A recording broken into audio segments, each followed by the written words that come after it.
Okay, just a quick little video here. So I have this pair of blue slacks that I wear to work, where I'm a computer guy.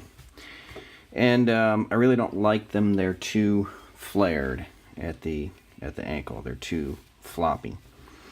So this black pair is a little closer to what I wish they were. So if I hold these down here, you'll find that the blue are, give or take, a ½ inch wider. You wouldn't think that would matter a lot, but they just don't. I just don't like the taper, so I'm gonna taper them some. And the way you do a taper, I've turned them inside out.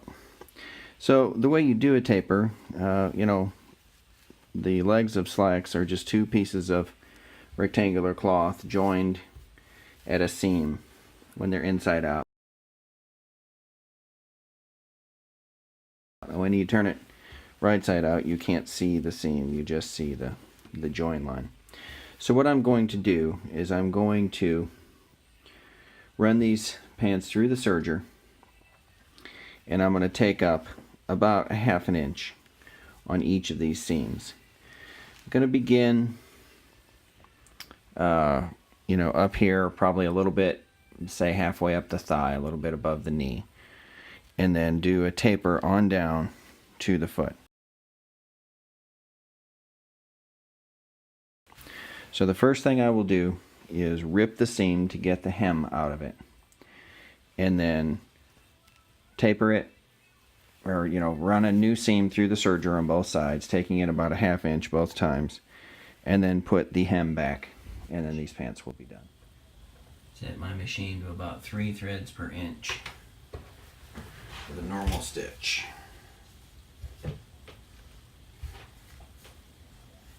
Kind of looking where I'm going.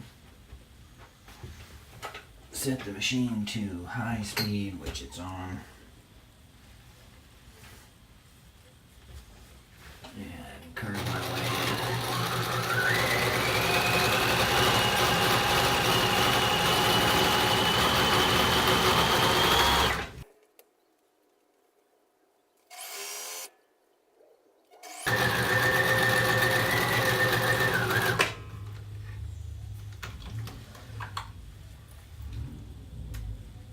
I know it's weird, but I like to do my thread by biting it. It's just how I am.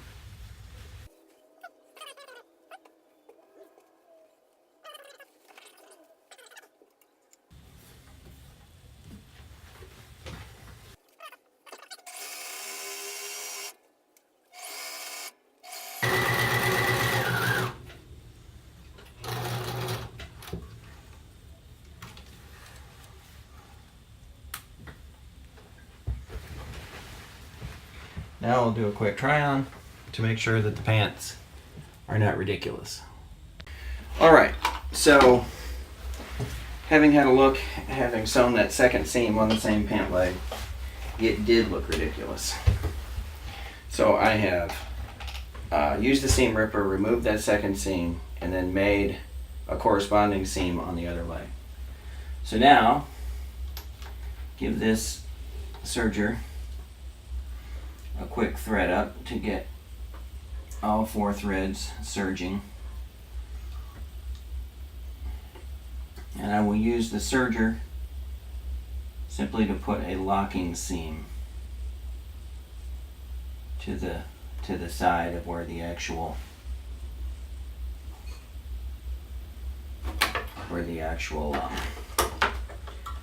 seam itself is. I'll just serge the edge to keep it from fraying, is what I mean to say.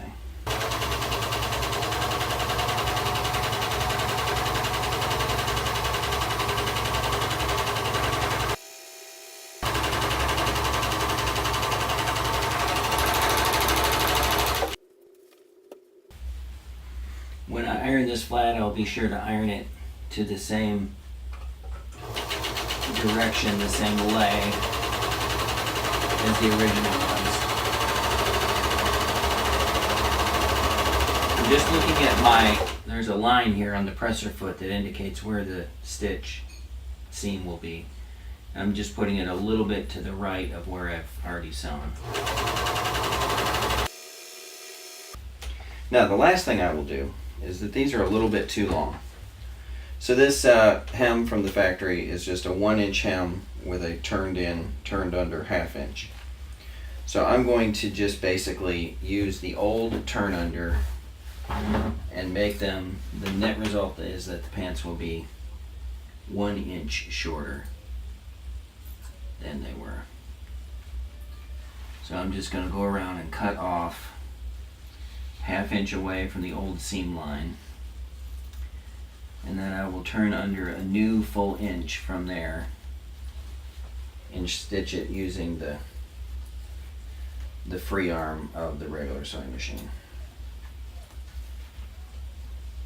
The free arm is the part where the machine sticks out and you can slide the fabric up over the free arm so you're not having to fight it the whole time. Used to be a rare feature. These days it's just about universal.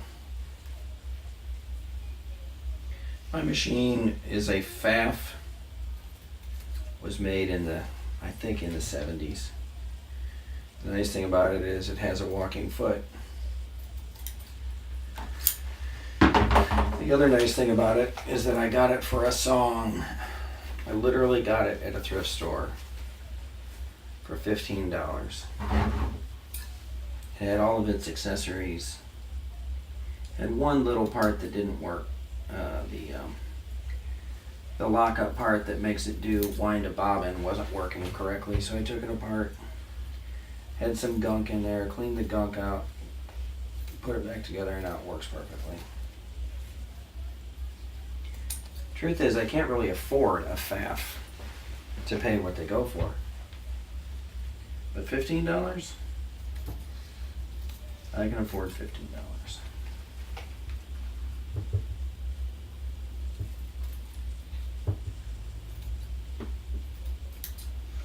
Alright, so there's the cut. So now I will iron this flat, iron the new hem, and bring it back. Okay, so ironed it flat, used plenty of sizing, which gives body to the fabric, helps it to kind of retain its place. I'm going to start the hemming on the inside seam so that where we end up is not terribly noticeable.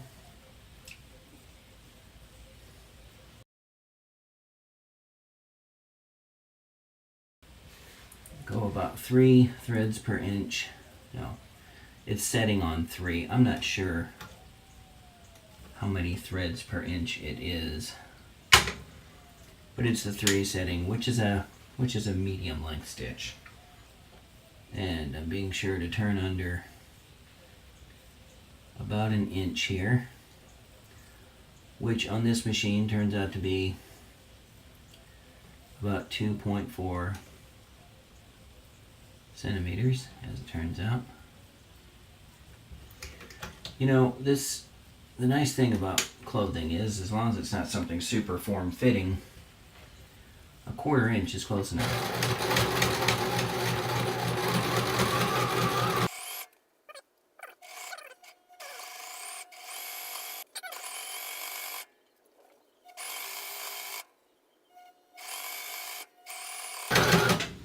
Alright, so I crossed over the old seam. I went around the circle and turned and sewed back over the part where I started for about 1/2 inch, which locks it in.